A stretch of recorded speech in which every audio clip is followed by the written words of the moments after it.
but you lose a lot. Then you lose a feel to it when you're online. Yeah. But you do get to contact and reach with people, like playing with people in California, right? Like, yeah. and the game I was in on Tuesday night, where it's like we're playing in the sort of punk gothic world of Toronto. Yeah. Most of these people aren't from Toronto. Yeah. So he's describing things. I'm like, I know where that is. But everyone else is just like, ooh, tell us more. Did you guys ever find Kitty? Is what I want to know. Not yet, but Not we yet. will. Hello, everyone. No. How long were we running for? You don't want to know. You'll find out. Oh, are we going to have a conversation about, are they going to hear about the Wednesday game? No, that wasn't on. Hello, everyone. Welcome to another episode of Epic Tales from the Lands of Emlil. I am Mike Gary, the writer and creator. I'm Jennifer DeYoung. I do the art and design. And make the book look really good. I try. So we're going to get to this subject, but I'm going to say so many people at Ragnarok Oh my God. who stopped at the book went, wow, that looks really good. And I was like, that's not me. You're going to want to talk to her. Because the words don't look pretty. I gave out some business cards that day, or that weekend. Yeah. It was pretty happy. Well, not people were coming that back when you day, weren't there. because I forgot to bring them to Saturday. People were coming to me. You were in one of the games. I think Yeah. you were in Castles and Crusades. Oh, yeah. And people were coming to me like, oh, do you have her information for her? And I'm like, she's playing a game. She'll be right back. Come on over. Well, that was a great thing about this year too, is that I actually got to sit in on a couple of games. Paul got to sit in on a couple of games. Yeah. It was so much fun. We were spread it out. I think we knew more of what to expect. Yeah. So what we're talking about is the Ragnarok 5.0, the Ragnarok Gaming Convention in Kitchener. They ran it the last 2 years at the museum, which is an interactive, very, very cool museum in downtown Kitchener. Like, I walked around this year and got to look at a lot of the exhibits, and it's so cool because it really is interactive. I actually didn't walk around this year. I was too busy. I did last year. Yeah, so people come out. They play board games. They play miniature battle games and war gaming. There's card games. We had there's a whole lobby of RPGs going. About, by my count, I think there was 15 tables of RPGs at a time. Yeah. Run for an 8 morning window, afternoon window, and nighttime window. There's a lot of people. And then vendor booths, which we were doing a little bit of both. And we're going to talk about this episode and all the fun things that we did. Yeah. The things we saw, our good takeaways. Met some incredible people. Spent a lot of money. Spend a good amount of money, but you go to spend the money too. Like, you don't pay to the games, right? You pay for your pass for the day or the weekend. Yeah. And then you go in and sign up for games. Like, everybody that goes and gets a pass and then doesn't sign up for games, you are missing out on such a big part of the convention. Because a major aspect of it is trying out the games and like sitting in on games. The games are free with your pass. There's no cost to that. Someone's running a role-playing game, you go, oh, that looks interesting. There's someone running in the G.I. Joe. And they're like, oh, that looks interesting. There was people running BattleTech games and stuff, and Robotech, and like, no, I have never played that. I want to try it. There was a really cool, that one that was downstairs. It was this massive table with like this shipwreck and these ice blocks. What was that called? I don't even know. I just kept peeking over and was watching people. I'm like, I mean, this looks really complicated, but they got tape measures out, but it was going nonstop with people who had never played. It was great. And then, you got the vendors down there and some amazing talented artists and writers and just creators of stuff. It was so much fun, but I don't know, like, people who just pay to walk in, walk around, like, sign up for a game. Or you go, oh, is there room at this table? Most of the guys are like, yeah, come on, sit down. Yeah. Right? We as a rule, the DMs were supposed to make pre-generated characters. I made extras just in case. Yeah. Well, I played in your Alien game on Saturday night. That was a lot of fun. And I went in there totally expecting that it would be a party wipe or, maybe one or two survivors. And we all lived. There's a good possibility of a party wipe, but in that game it's more of supposed to be cinematic. So you're not supposed to party wipe the group in a way that everyone just dies. It should be kind of knock off, like a horror movie, right? Yeah. But there's the cascade, what is it they call it? The panic cascade. Yes. Because you get stressed and then one person freaks out and then another person freaks out. I liked adding the notch of something that's not in the game, which was I put a predator in there. Yeah. Well, how did you get the idea? Well, not how did you get the idea about the predator, but how did you get the information for the predator to put in? Was that a homebrew? That is. So the way the Alien game works, which is made by Free Press, there's rules that are very strict for the players and any human NPC. Okay. And they do it strict because then they go, well, for the aliens, all the rules are out the window because they're so alien that they're even alien to the rules of the game. Well, that's the thing too about a horror game is that if people think they know what the villain is and what they can do and they know their abilities and whatever, it takes away a lot of the fear aspect of it. And you go, oh, I know the system, I've got the system, and as soon as you fight something that's not in the system, you suddenly don't know what's happening. Like the alien attacks, I actually don't even get to choose. There's a chart to roll a d6 and it tells me this is the attack it does. Roll this. Yeah. So it's like, oh, it'd be cool if he did that. And I rolled. It's like, no, instead he's doing this, right? Like, even I'm almost not sure what's happening. Yeah. And so I was like, okay, alien game, it'll be a lot of fun. And I had this like Jurassic Park idea, right? Like this big island with electric fences and there's a big game hunter who's paid money to go in and hunt the alien. And then just started putting in some fun character quirks between all the players so that there was like everyone had their own sort of agenda or goal. Like yours was, I'm going to ruin my dad's weekend. And your dad was, I have to take my daughter with me when I go hunting. But I was like, okay. That was fun. How cool would it be though if you're in a jungle? I'm like, you're in a jungle. Like how cool, you got to have a predator in there. And I just took the same kind of idea that they have for the alien, which is roll these random things on. Okay, what does the predator do? Things he does in the movie. He does the laser shot. Sometimes he just aims before he does the laser shot. Sometimes he approaches and maybe he throws the disc or he hits the thing. So it was all, I just took that same concept. There were clues about the Predator there in were there. some and clues. I only watched like maybe the first 2 Predator movies decades That's really all ago. you need, though. Like back in the age of VHS. And I'm just sitting here, and everybody, like, there were a few people when we came across the skinned body, and they're, oh. I didn't hear the one guy I'm just go, sitting here going, why would the alien take his gear and his clothes? The aliens don't do that. And the one hunter guy, I watched the player just do this. It's like, yeah, he's caught up. But I was even dropping clues before that. I was leaning heavy on the 80s one with that. And I was like, oh, you guys found a room, and it's like, it looked like the one soldier had been, had shot up the room, and it at first looks like maybe he killed the scientist and was killing it, but then it's like, no, there was something in there, and he was firing in all directions, which is a heavy line from the 80s movies. It looks like they were shooting in all directions. Oh, okay. Well, I was thinking about the Aliens movie where the one soldier gets just covered in acid, and he just goes away, right? Little hiding a clue within something that makes more sense. And meanwhile, game. Like my character's like, no, I'm just gonna go look for a gun now. So then the party splits.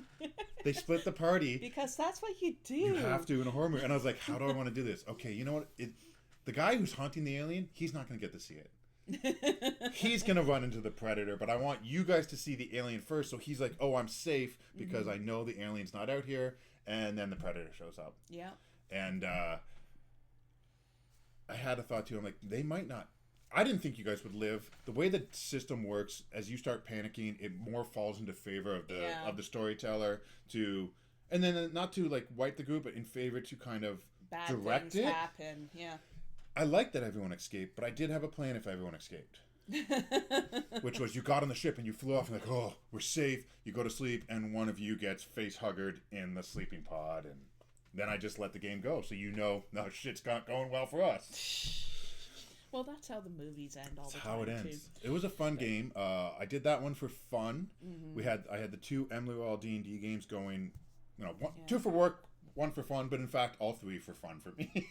Well, yeah, and then I got to sit in on Castles and Crusades with Jeremy Hall from Old Men Rolling Dice. And I was jealous. Paul, I was like telling Paul, I'm like, sign up with me, there's one more seat, sign up with me. So we went to play that, and it was a lot of fun. Like it was a little more of a horror bent as well. Well, he told me what the story was he was running, and I was like, I want to run in that. Well, when I saw it, I'm like, I need to sign up for that one. Because I regretted not signing up for Castles and Crusades last year, but the way things were timed out, he had a game running every time you had a game running, which meant that somebody had to be at the table. And I sent in my schedule. Jeremy, I sent you my schedule so that we could sign up for each other's games. But I had so much fun. So did Paul. Paul was playing Schwegley, the cleric dwarf. And it's very much an old school style RPG, and it's very similar to old basic D&D. Yeah, I got the feeling that it's kind of like a mix between 2nd and 3rd edition of D&D. It felt more like basic, yeah? like way back in the 80s when I was a kid and playing basic, because the way the spells worked, the way everything worked was very similar. So it was a good hit of nostalgia, because it's just like, I'm playing this now. And like when I used to run those games, and then the story was good. The story was very good and involved a hag, but not like, not like the Night of the Hag. Not a goofy hag, like an actual scary hag. Yeah. And it was almost a party wipe too.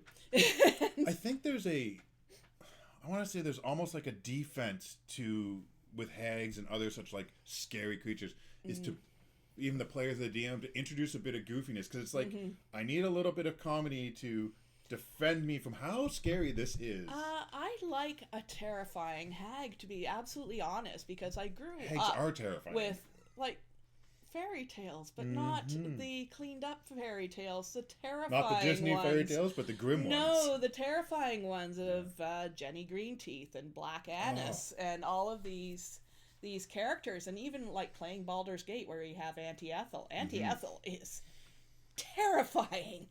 A good scare, and I do love a good scare in role-playing games. Yeah. I remember years ago we talked about, oh wow, this is way too long ago, because you're like, Paul kids play now, but they were very young. You're like, what about bringing the kids to the game? And you even said to me, no, Mike, your games they aren't safe for young ones. Well, no, like, they're not. Oh, no. I've had to adjust that for my kids now. It's like, I'm gonna make it safe for you guys. Well, the thing is, like, Paul runs a very different game than you do. So he was running games for the kids, and with they had unicorns with the Fey ponies that were all different colors. They're not My Little Ponies. We tried to, though. We did. So yeah, you guys got to play in that with Jeremy, and we talked a lot about, even while we were sitting there, what we're going to do next year and all these plans for next year. Can I do another call out for another game that played? Because Paul played in 9 Lives to Valhalla, which I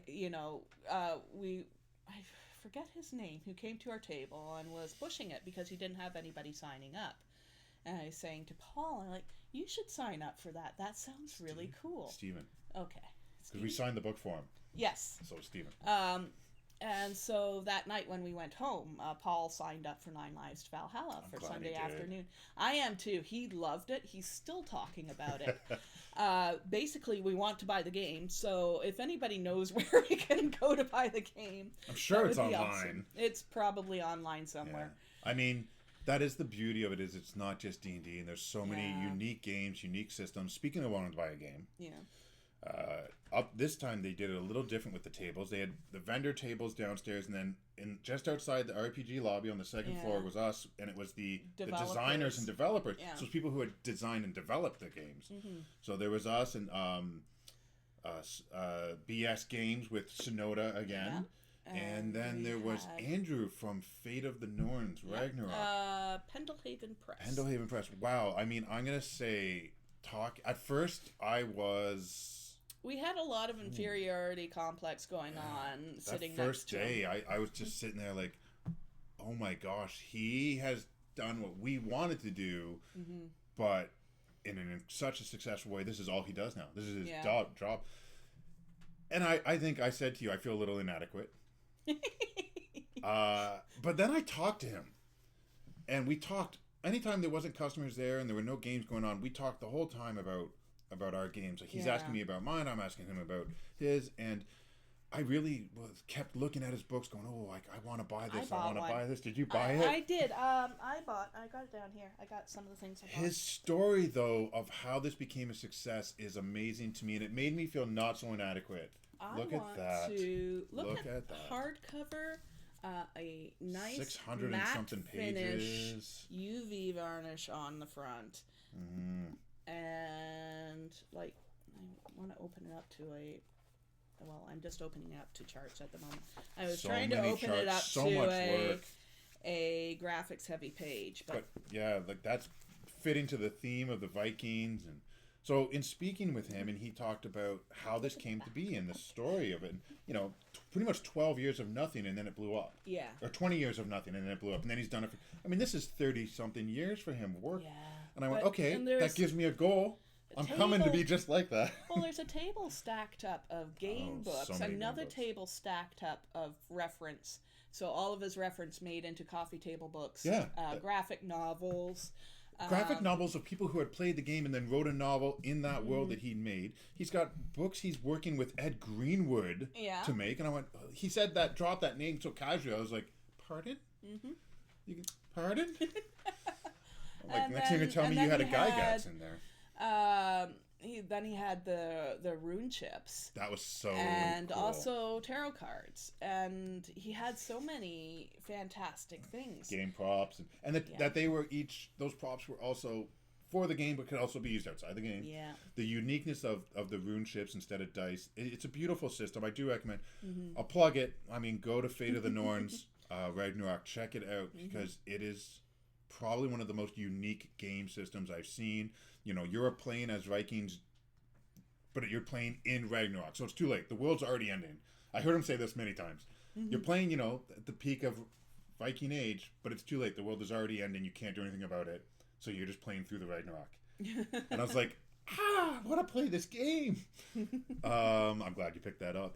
So, it was just, more than anything, though, it was very helpful to speak with him and get a feel for the industry, get a feel for you know, what it's actually like, and kind of what to expect, and also what to put in. And he runs a game at a different place Monday, Tuesday, Wednesday, Thursday, Friday.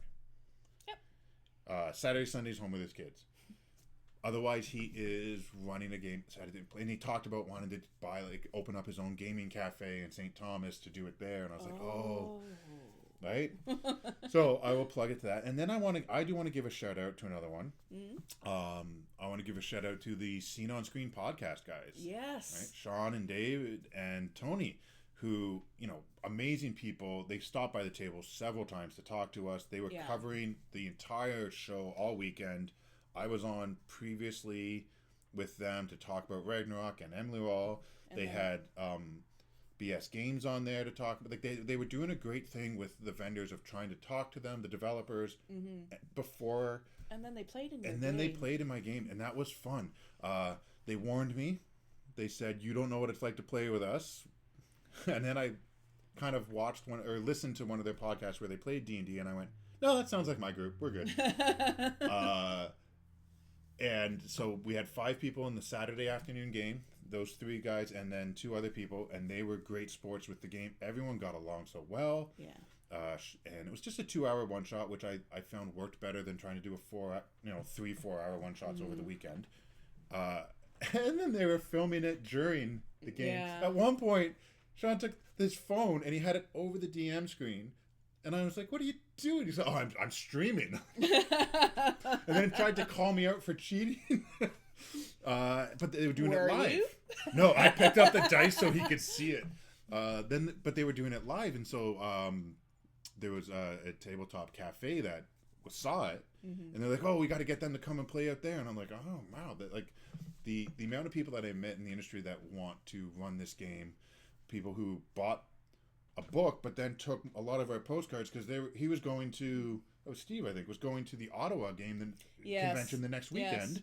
So he was just going to prop up all those postcards with the book he bought, just to spread word for us. Like, there's so generous. Well, this is the thing about this particular community is that there's so many really great people on there, and everybody tries to help each other out.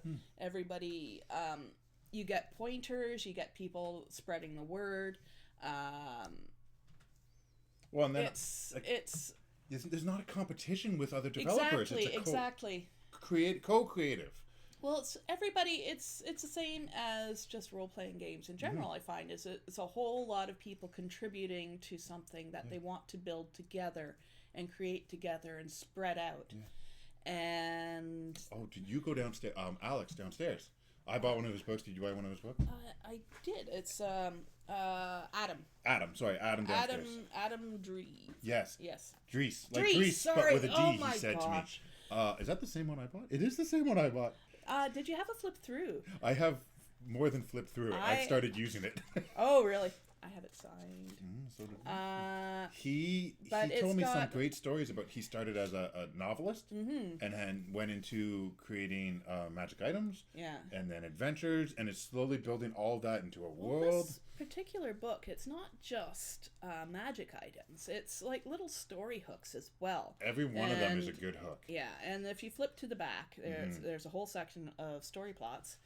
And again, I like it. It's a great thing for tools. I love the layout, and I love the artwork as well. I do like it when they illustrate the magic items. There's two things I love about this book. Yeah. Which I love the matte finish of the cover. Yeah. Yeah. I work for a print shop.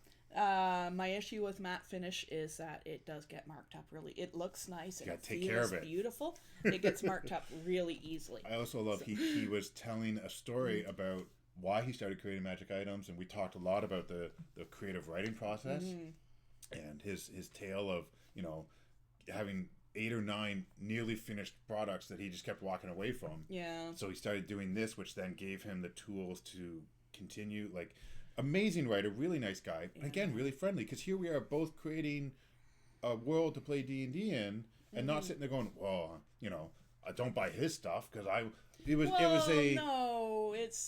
wow, like, good luck, like, this is awesome and nice, like, we're creating this a similar product but a different product. Well, and we talk about it, and we're trading conversations about it. People talking about who you use for printers and who we use for distributors. And by Print the way, Factory Inc. By the way, go to printfactoryinc.com. They've been amazing to us for printing. And when it comes to distributing, a little secret, it's us. Someone asked me, like, well, how many people do you have, working on this? And I went, these 2. We don't get paid. Now either. That said, these 2, us, we just package it and do it ourselves here, which I know long term, largely him. Long term will come to, if things become successful, changing that. But then we have friends too, like Zarissa, who edited the book for us. Yes. She stepped up because my brother, who had done the first editing, was unable to do this one. And she stepped up and edited it. We did a fantastic job. And it was hilarious too, just reading her comments all the way through the margins. It was very. She did not enjoy the villain I made. I think she kind of liked the villain. It's just she was very much aware of just how much of a complete bastard he is. And I say the creative is us, but the also creative comes from the support. I mean, your husband's so supportive. Amanda's supportive. My kids playing this. My oldest, he tells his friends because they play D&D.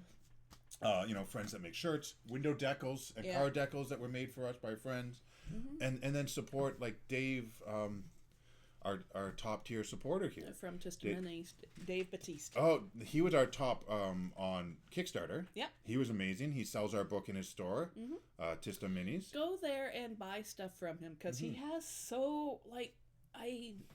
It's great stuff. He's got a collection of models and wargaming, but also he does have a role-playing section. I get the Gundam models that the boys put together. We get there. He has everything, and they have tournaments there as well. He's got tables set up. Every weekend there's something going on. And then top-tier Patreon supporter, Dave Renzo, who pre-ordered our book right away. Our wizard with a frozen pizza on Wizard with the frozen pizza on his head in the tavern party picture. And he was chatting with me because he was like, I can't wait for the second book. And I said, well, there's a villain in there. And it was one of my brother's characters. And he's like, I bet he really likes that. I'm like, I don't know. I twisted it a little bit. So, and the pre-order books have shipped now. The book is now available on our website for Tovera, Gazetteer. And we've also put up as PDF versions. Yeah. So digital versions for people who like to play the digital. Not to forget the Heart of the Mountain book. Yes. Right now it's still available for physical copy. Oh, and digital copy. And digital, yeah. So there's 3 books on there now, guys. Everything you need to know to run the world, campaign setting, and then you have a country setting to start you off in one spot, and adventure that starts you there. New players, new DMs, experienced players, experienced DMs. I've run that adventure with everyone. It works quite well. Can we go back to Ragnarok? Let's go back to Ragnarok. So, some of the other things at Ragnarok that I locked around and looked at. Yeah. Well, there was dice. The dice ruin me every time. Yeah, well, so amazing we had dice there from Little Dragon Core. I love the case they came in this year. Yeah, these I've actually bought. Here, I'll move them up a little closer for there. our Spotify listeners. I've just held up a very Spotify listener. I'm sorry, Spotify listeners. I've been holding up products all this time. Solid metal die, and the touch of the flowers like running through it with the thorny. Yes. Oh, charcoal so beautiful. gray with pink and red flowers in a lovely velvet lined case with a little window on the top for the D20. So beautiful. But the different dice they had there, the solid metal ones. They had the rubber ones. They had spinners. I bought D6 fidget spinners for my boys. Oh, yeah. One of my Vanessa bought the hollow metal dice. Yes, they which were when you beautiful. put two in your hand and jingle them together, they actually jingle. Like bells, yeah. She's saving those for Annie. Oh, poor Annie. I'm sorry, Annie. And then there was the candles, the D20 and D12 candles, and I didn't know this until I bought it, and the guy said to me, because I bought one for Amanda, and he said, "There's a dice in there." Oh. What? There's a dice in the candle? We're just gonna burn it through. And he's messaged me a couple times, like, "Did your wife like it?" I'm like, "I didn't tell her about the dice in the candle." Oh. So it's a surprise for her, you know. And what do we have here? Oh, I brought the wrong ones, I think. Are these the liquid core? So there was also the liquid core dice. I'm not sure what these are. Oh no, these aren't them. Sorry. I did see someone at Ragnarok actually bought a set from them. Came to my game and it was liquid core. From the Adventurers Guild, I had bought a set of blue dice. I grabbed the wrong set because they're similar color, but they have little shells on the inside. Oh, yes, I saw those. Yeah, I just immediately went, well, I'm taking those. I was not going to buy dice this year. I will be absolutely honest. I was not going to buy dice this year because I am a dice goblin. I was looking at them this Friday night when we were doing setup. Well, so was I. And then I went, well, because I have a friend playing in the Tolvara campaign who has a set of her own dice that she has lost. Oh no. And it has just been her birthday. So these ones here, the metal dice, she doesn't listen to the podcast. I was gonna say, I hope she gets these before she listens to the podcast. These dice are going to be for her because they are very much her. But I am keeping the shell dice. I don't know. Shell dice were nice. I have to make a aquatic themed character now to go with the shell dice. Yep. I don't have anything. There were a few other vendors I wish I had been able to purchase from, but you know, I only have so much money. Midnight Raven Studios. I bought some very nice stickers. Yeah. Did you go over to the crochet table? I had to. Yes, I did, because Hippocampus, like any fantasy character you can think of from a movie or a game or book, they'd crochet these little miniatures of them. It was awesome. Crocheted large ones too, and there's ones that were there last year that I had to walk away from because they were over $200, and they were back, and so like I had a quick look and went, oh, and then just walked away because I can't. And then it's heartbreaking. Player base that was beside us. Yes, with all their swords. And they also had drinking horns. Beautiful, actual, real, authentic drinking horns, which I was very tempted to put my mead in that I was getting from TWB, the Together We're Better brewers that were there. Yeah. But really exciting, they had all these like anime swords too, so I was taking pictures and sending them to my youngest because he's big into that. He's like, "Can I have one?" No, they're $200. You can't have one. That was a mistake. You shouldn't have told him at all that they even existed. And then I was downstairs at the chainmail booth taking pictures of the chainmail undergarments and sending them to Amanda. Dress. I didn't even get to the Sailor Moon one. I was on the chainmail other stuff. And I'm sending it to her, and she's like, "No." And I'm like, "Ah, come on." There was just amazing vendors, people ambience. Roll for Ambience people that was the candles. They're right. So well, nice. Who was the one with the Critical Role on wheels? That was across the hall from us, across the table from us, wasn't it? No, they were next to the people with candles. Oh yes. There were so many vendors. I tried to visit everyone. If we have missed people, it's not it's not because of you. Here's the thing with the 2-day convention. It starts Friday night with us setting up, and then we go the whole time, and then it's okay. I need a week's kind of mental recovery afterwards. Well, I also had convention plague. Yep. You talk to everyone about your book. You talk to other people about their products, and then you go and run a game and talk through that whole thing. And it's like I needed the time to come down from this, and now we're ready to talk about it. It's 2 weeks later. Let's talk about some of the other cool things there, though. Things that came out of this that I'm excited for. We also had the best burger in town on Friday night. Do you remember the name of that restaurant we went to? Crazy Canuck. Crazy Canuck. Down in like the little kind of mall thing there in the square. Oh my gosh. It truly was the best burger in town. Probably the best burger I just ever had. melted. It was really good.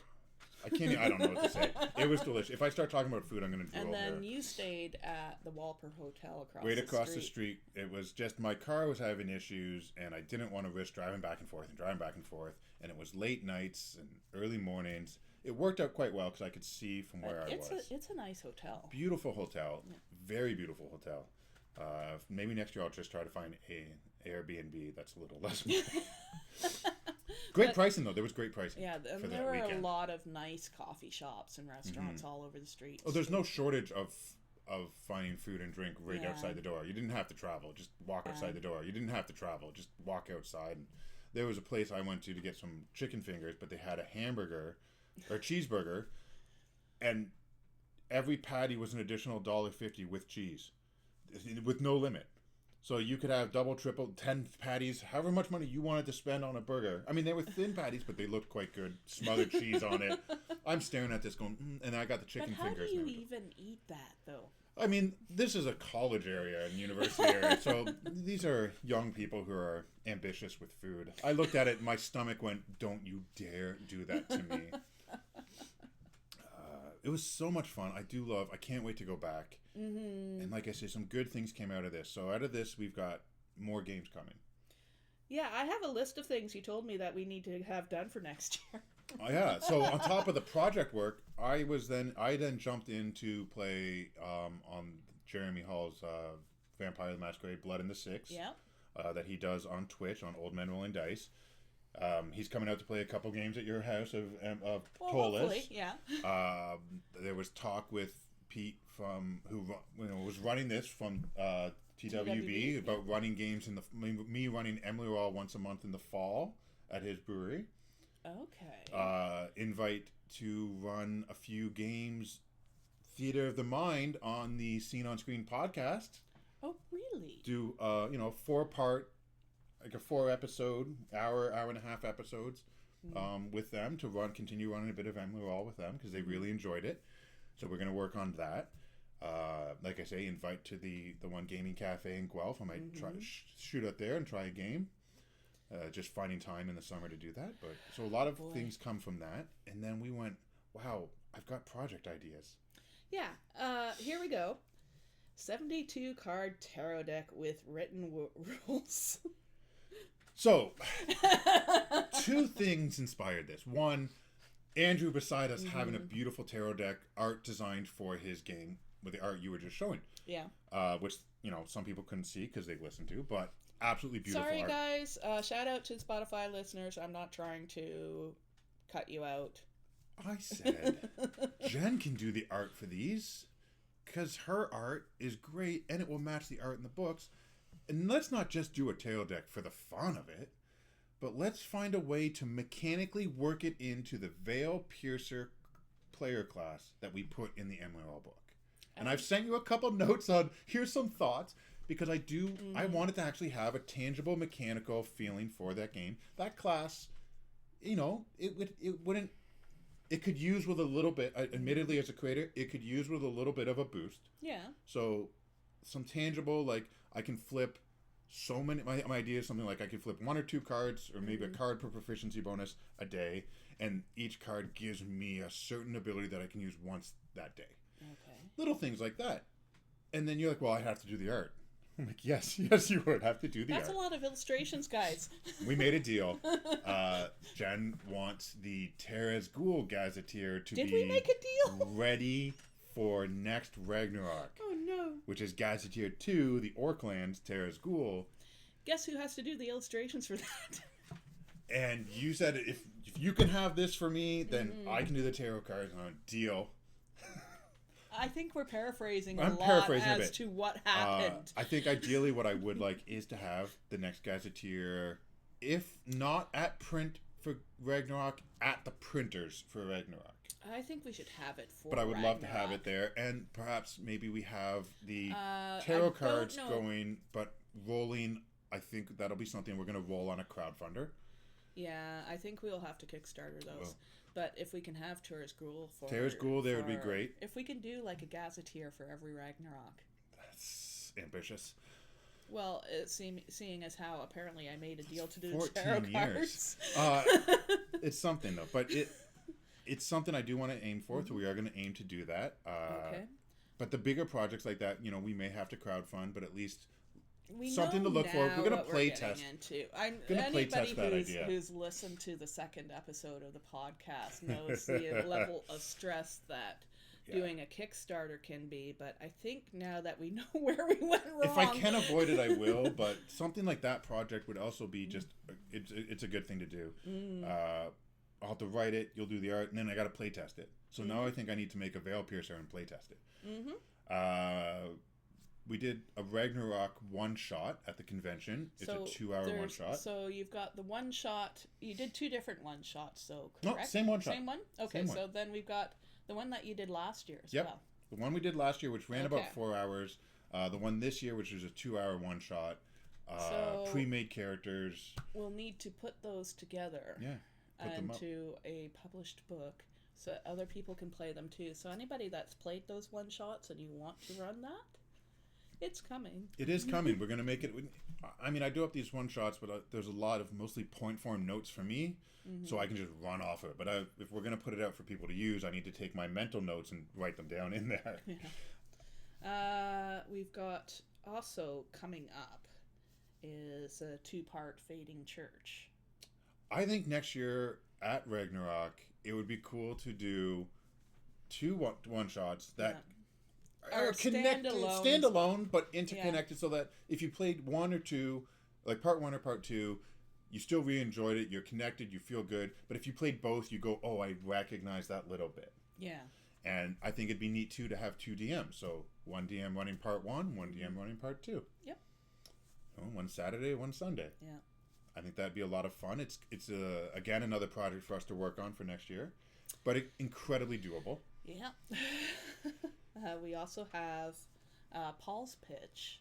I love this. Which is the Winter Wonderland adventure. I think he should run it. He doesn't...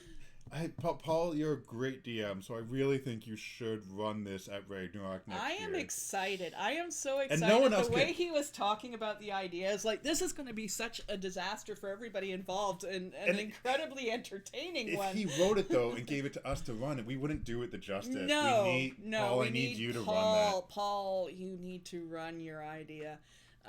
This is mysterious for a lot of people listening because they haven't heard the Winter Wonderland idea. Go ahead. Can I talk about it? Tease it up a bit. Okay. He's told you more about it than he's told me. This is going to be all about unbalanced parties.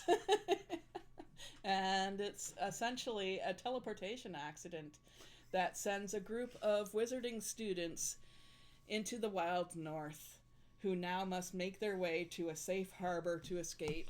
While being chased by the undead hordes. For those you don't know, the Wild North is so big, but it is filled with nothing good. There's hordes of roaming undead, but there's tribes of barbarians and warring barbarian factions. Like it's nothing safe in the Wild North. No. People don't choose to live there, and they're forced to live there. It's like Craig. And a bunch of wizarding students who end up accidentally there. Like, this is going to be hilarious. It's Hogwarts gone wrong as well. Hogwarts gone wrong. It's Hogwarts meets Conan meets Game of Thrones meets anything else that's really bad for people. And it's Paul. So it'll be friendly and fun. It'll be friendly and fun until it's not. Yeah. And full of some very bad puns. Yeah. Good puns. Full of good puns. I see a note there on your page. 10-part Siege of the Scale. Listen, Terra's Ghoul or Siege of the Scale. You've been talking about Siege of the Scale for 2 years now. Siege of the Scale, for our listeners, is a campaign that I ran in 3.5. And it was massive. It was a big undertaking for me. I thought, I'm going to write a campaign 1 to 20. Mm-hmm. Came out with the idea of a player said to me, in D&D, like, wouldn't it be cool if one of us was a little bit more experienced? I thought, how would you do that? Well, the player who's running the experienced character would have to kind of sit back and be like, my job isn't to do the adventure, but to just keep everybody alive. But okay, I'll give him a bit more knowledge of the plans that are happening and things that are going on, so that he can guide and mentor this group. And it worked out well. And in 3.5, it went 1 to 20, and it involved seeking out the Orbs of Dragonkind, which I took from the Dungeon Master's book and tweaked them a little bit. Yes. Made some changes to make it a little more important. Found it a few years ago and went, I could do this for 5th edition. It turns out only going 1 to 10. We did that in the Devil's Bench We started running it in the Devil's Bench game. Yeah. So it goes 1 to 10, level 1 to 10, which is the equivalent of 1 to 20 in 3rd edition. Yeah. I don't know. I like it. I really like it. I need to fine tune it a lot. Like, if I'm going to release this as a printed, published book for Emily Roll, I want it to be perfect. I want it to be something that a DM picks up and goes, this is going to be a huge adventure, and he has already laid out everything I need. Because it is sandboxed. It's, here's the things that are happening, here's what the players need to do, but they can do it in any order. Right. Like, it starts off a little, well, even at the beginning, you're dealing with bandit camps, but there's 4 different ones, so you can go in any order. And you got to piece together the map, but then you're now doing other stuff, and then there's invasions, and so then you get a little bit of large-scale battle, and then there's more sandbox.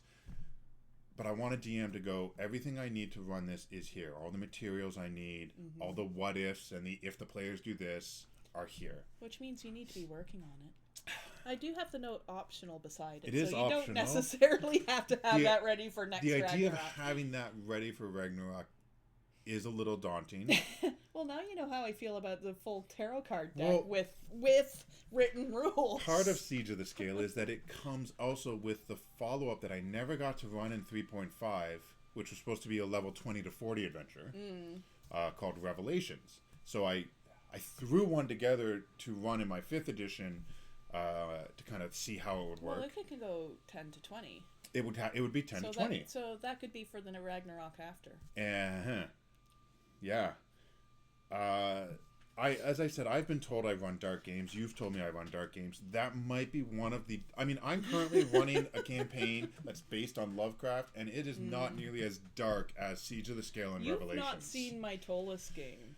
I've got the 4 Horsemen of the Apocalypse, the Anti-God, and they're not meant to be nice. No. Well, this is where we come into the Cray campaign, too. And the Cray campaign, which is also running very dark. Last week, where you round up fighting three bosses. Yeah. All at once. Yep. And to be fair, I've only picked a fight with one of the bosses. In the ballroom where all the other villains two were joined invited. in. That was, and again, though, you look at it and you go, well, this could go dark, this could go bad, and that's the way things are. But, yeah, I've set up each of them, too, so that they are dark villains. They're different. There's nothing about them that I'm like, oh, he's just trying to be good. Well, in their own mind, they all are. But, every villain is. Yeah. But, they all have their reasons. They're not necessarily good ones.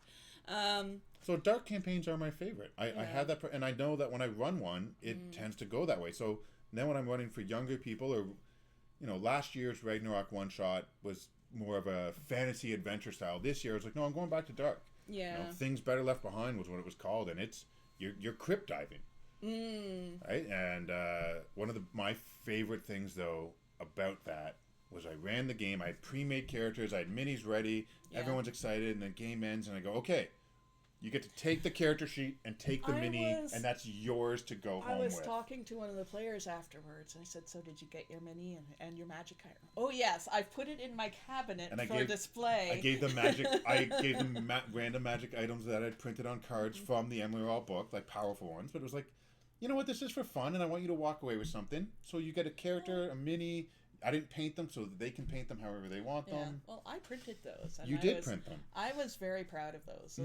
Those looked really good, and it was nice to be able to give something like that to each of the players. So we've set that as a standard now. Yeah. Which means, I guess at Ragnarok, if you play in our game, you get the mini to take home and character sheet and potentially a magic item. We'll see what happens. Yeah. But I thought that's a nice treat to give people to take without spending money. You paid to come to the Ragnarok convention. Yeah. You didn't pay to be in the game because the games are free, so I want to give you something. And you chose my game. The games are free and you chose mine. Yeah. So here's a little something. Yeah, that's kind of neat. And then the idea of then putting these together for people to go, oh, I played in that one shot and I want to run it with my friends. Yeah. Right? So putting them together is something that the people can take off our website and take home and play. That'd be a lot of fun. I do enjoy Ragnarok a lot. It's so much fun. I would love to go there as not a vendor someday, but I know that won't happen. I don't know. I think I enjoy it more as the vendor. I guess maybe I need to clone myself to be able to do everything I want to do. I like that you did get to play this year, which I enjoyed. I am so glad I got to play this year. I did not want to sign up for anything last year because I did not know what to expect, and I also did not want to leave the table. And we didn't know what it was going to be like, and our schedules were it was rushed last year. This year we had months and months of planning. Like, Paul got COVID after the first day, and our dog was sick. And our youngest kid was sick. And then I was working at my real job on the Saturday and didn't get out there till dinner time. Yeah, so there was a lot more stuff outside of the convention that was causing a fair amount of stress. To put it together this year was great. Well, this year it was nice because we knew what to expect. Dog wasn't sick. Paul didn't get sick. Kid just did not get sick. Had a good hamburger. Had a very good hamburger, and we were had prepared. 2 new books to put at the table. Exactly, like having 3 books out there, and like the sales are good. I mean, don't get me wrong, I like selling stuff. We are there to sell them. We are there to sell hawk our wares. But I like talking about them, and the fact that we had 3 books that went together so well. Now you had someone come up to you and said, "I just finished running a game," and then he walked away. I was like, I want to hear his stories because he bought the book last year. So whoever you were that came up to the table and said, I just finished running the Heart of the Mountain and looked at things and then walked away while I was going, I want to hear the stories. Please tell us, email us. Yeah. There's links wherever you're listening to this website from.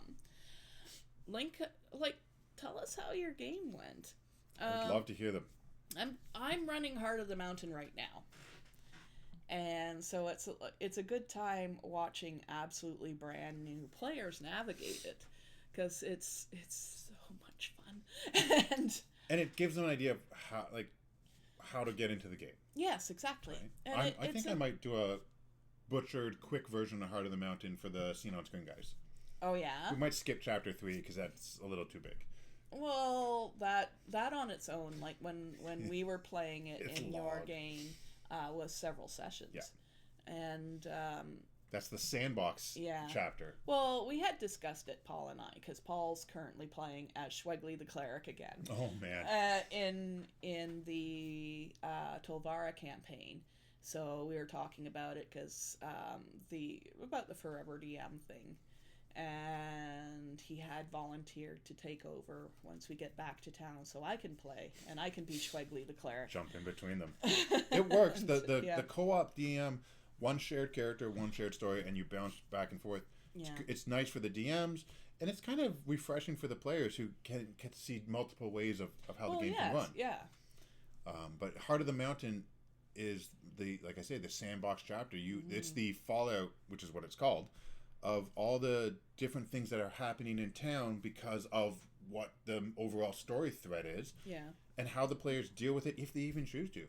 When I ran it at home, the players chose to leave the city and come back 2 months later, so I had to retcon what would happen. Okay, well, I guess a cult takes over. And when I ran it at Devil's Bench, they were very, systematic.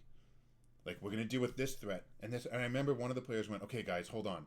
We have to deal with this, and this. And someone went, well, what about the dwarves? Oh, we don't want to deal with it. Okay, and then the dwarf. Like, which one do we do? What order do we do it in? Was that Vanessa that was taking the note taker? Yeah. Yes. Because that's what she's been doing on the... Oh, she's a great note taker. Yeah, on the Wednesday game, too, where she does a list of everything you have to do and what we have time for. And the days we have time for it.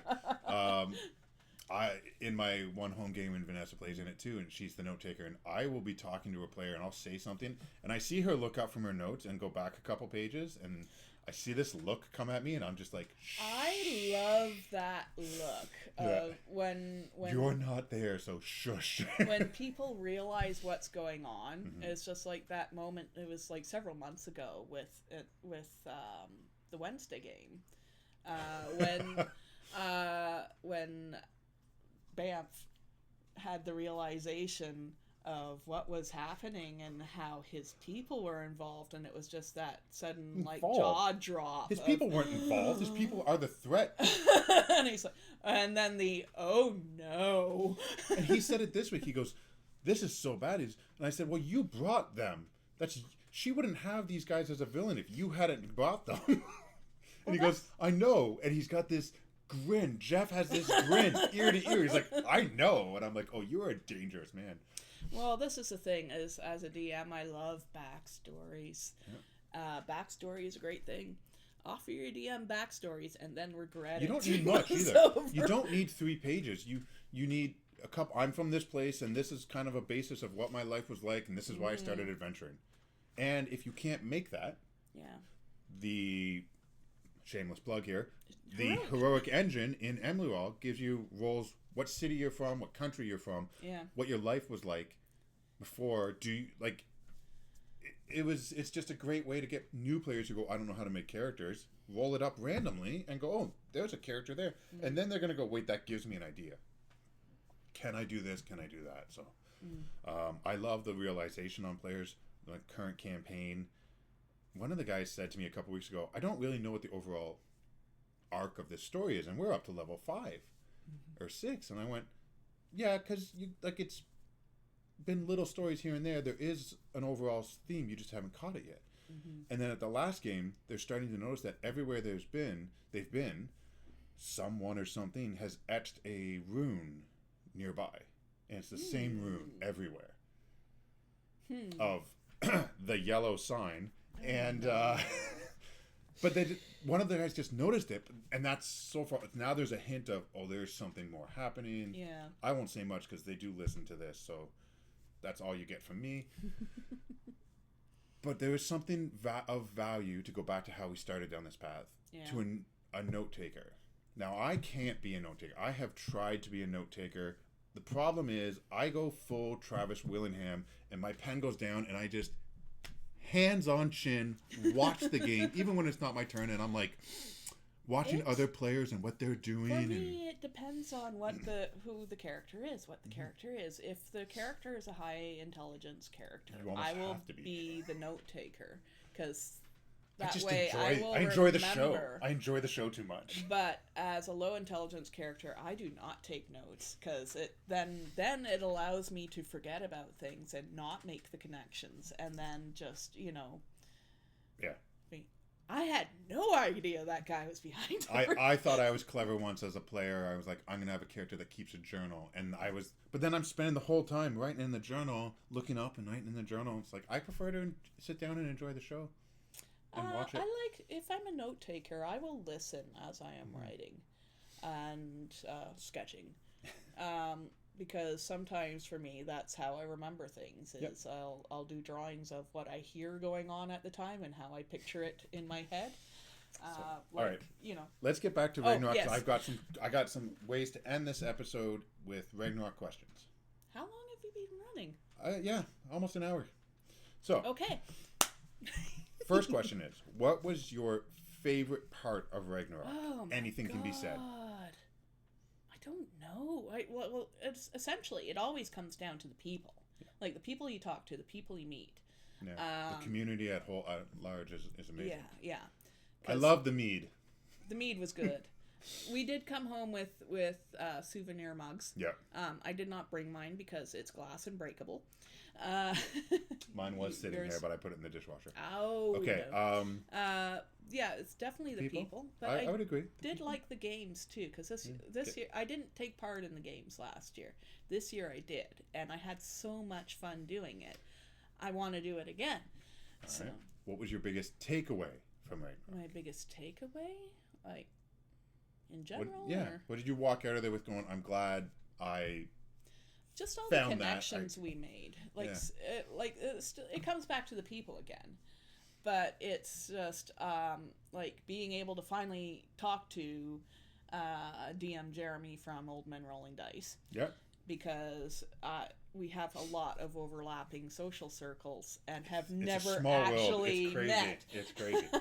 But there is also like everybody we talk to is just feels like I walked away with just information on where we go from here in terms of books and what we can do better. I got so much. It was very much a positive experience. It's just being able to talk to all of these people who are so excited about gaming as well. And you walk away from it saying, that was fun. I would do that again. In a heartbeat. I will always do. If Ragnarok is running, I will go on record right now. I will always be there. Which is the other thing, because we had invitations too to other cons while we were at Ragnarok. Ragnarok is still going to always be the debut. When we have something new, it will be debuted at Ragnarok. Yeah. If it's something big, like that is our debut. No, that is. They were our first convention. They've been amazing people and so welcoming to us. They've been so good to us. That it is now, our new books, and that is the debut home for it. And just the vendors too. It's just everybody that was there. It was such a positive experience overall. I'm glad I got to speak to a lot of the other designers and developers. Yes. Walking away with, again, like you said, what to expect, but also, not just that, but hey, check out these guys and check out them because they might help you with. Like the advice and the help that they didn't need to give us. From, was it Andrew next to us? Yeah. Just advice about software. Yeah. we were talking about how to put a book together on InDesign and how to package things and complaining about Adobe. And then at which point he said, well, he had some thoughts about, I gave him a business card. He said he would email me and send me some information about what to use that's not Adobe. Last year was eye-opening to how great the community was for role-playing games and gaming. This year to me was eye-opening to build on top of that how great the business of it is. Yes. How great the people in the industry are. Yes. Which is great because I work in an industry where competition is out to get you, whereas in this it's not competition, it's collaborative. Yes, exactly. Which is fantastic. Well, you were talking about how earlier, just how supportive everybody is of each other, and it's truly heartwarming. It is. It's like you walk away from this. At no point, like leaving the convention, did I think, oh no, I don't want to do this anymore. This is too hard. I leave it with new ideas and the excitement to do more. And I was like heading out on a week's vacation, like maybe I'll work.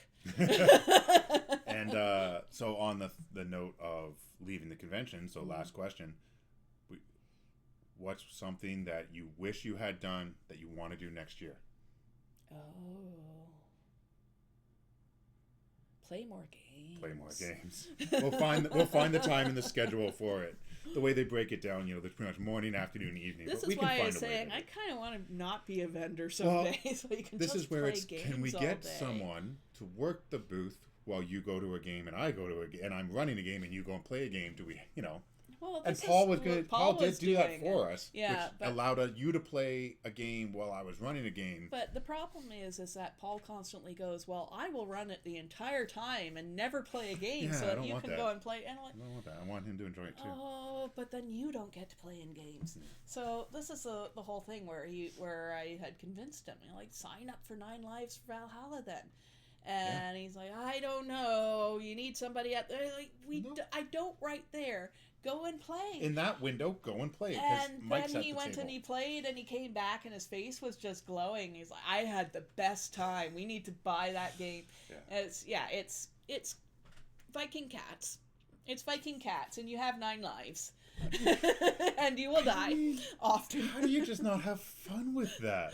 So he played a Viking cat and died twice. He used 2 of his 9 lives.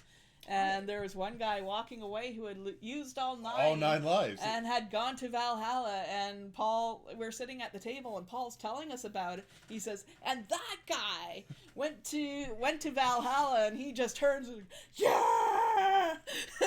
So much fun. And you get to meet and play with people that you normally wouldn't do. Well, so this is true. It's like the online gaming, but a little bit more local because I'm meeting you in person. Mm-hmm. That I would never normally get to meet with you and play with you in person. I had some amazing players at the Emily Royale and Alien game. Yeah. Actually, one guy at both Emily Royale and Alien in the same day. My awful father. But it's so nice to meet these people and to share with them our sandbox. And just that was the one thing I'll close this off with. Andrew said to me at one point, it's nice to see people playing with your toys, isn't it? Yeah. Well, that's exactly it. Yeah. And we say 100 times, come and tell us your stories. I just love the idea of people playing at home. I'm not even there. I'm not aware of it. And they're playing at home in our world. Oh, and it's one thing that Jeremy was saying at the Castles and Crusades, because he's played that or run that particular scenario many times, and every time it's different.